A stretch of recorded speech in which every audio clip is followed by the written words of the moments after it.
జకరియా గ్రంథము 4వ అధ్యాయము 10వ వచనంలో జకరియా ప్రవచిస్తూ చెప్తున్న మాట ఏంటంటే, జెరుబ్బాబెలు చేతిలో గుండు నూలుండుట చూచి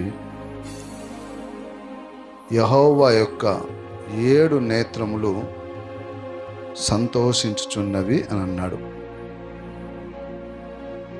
దేవాతి దేవుని యొక్క 7 నేత్రాలు ఏం చేస్తున్నాయట అంటే లోకమంతటా తిరుగుతున్నాయంట. సంచారం చేస్తుండడం అంటే అర్థం ఏంటంటే లోకమంతా తిరుగుతూ ఉన్నాయి. లోకమంతా తిరుగుతూ లోకములో ఉన్నటువంటి ప్రజల్ని అవి చూస్తూ ఉన్నవి. ప్రజలను అవి చూస్తూ ఉన్నవి.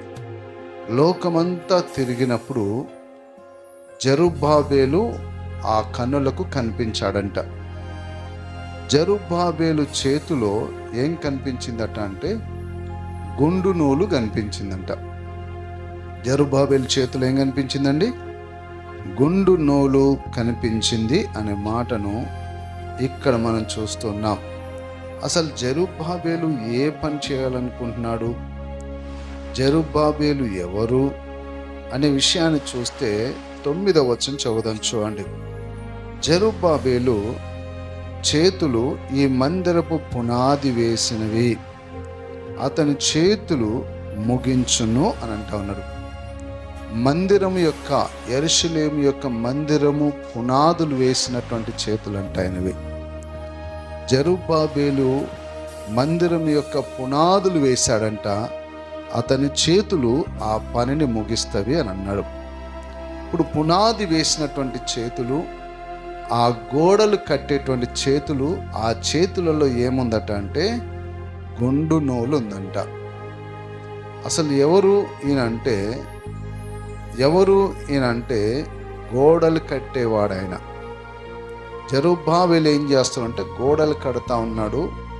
కడుతున్నప్పుడు తన చేతిలో ఏం పట్టుకున్నాడంటే గుండు నూలు పట్టుకున్నాడు.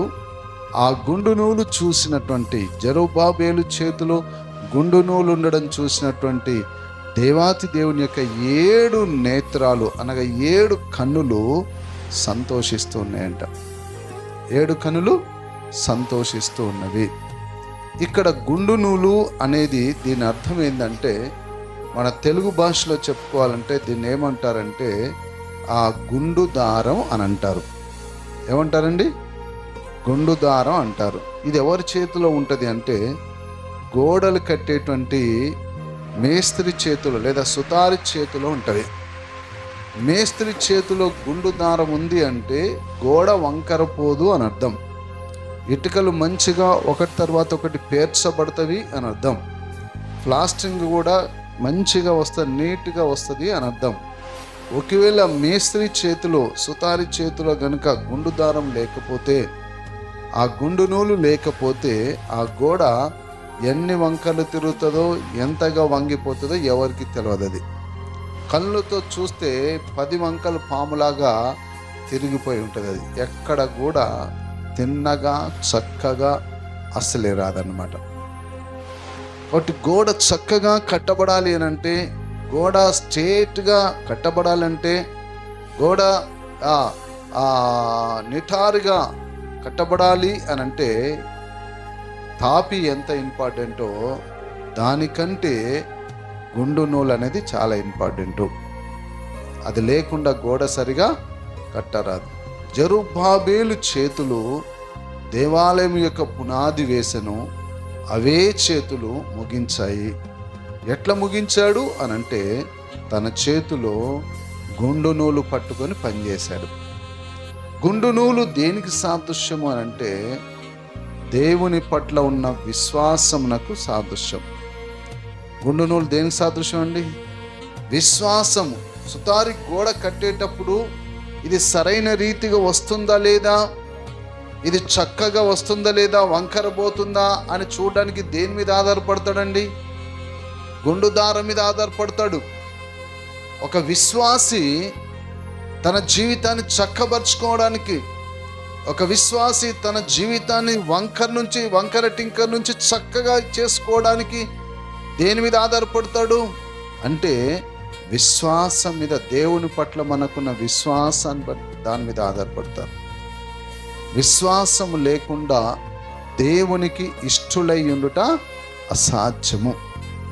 ఇక్కడ గుండు నూలు దేనికి సాదృశ్యం అంటే విశ్వాసమునకు సాదృశ్యం ఉంది. జెరుబ్బాబెలు చేతిలో గుండు నూలున్నది కనుక దేవుని నేత్రములో అతన్ని చూసి సంతోషపడ్డాయి.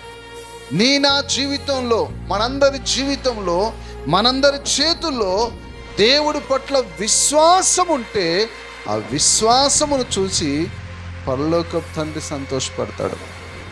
అవే 7 నేత్రాలు మనందరినీ చూస్తున్నవి దినాన.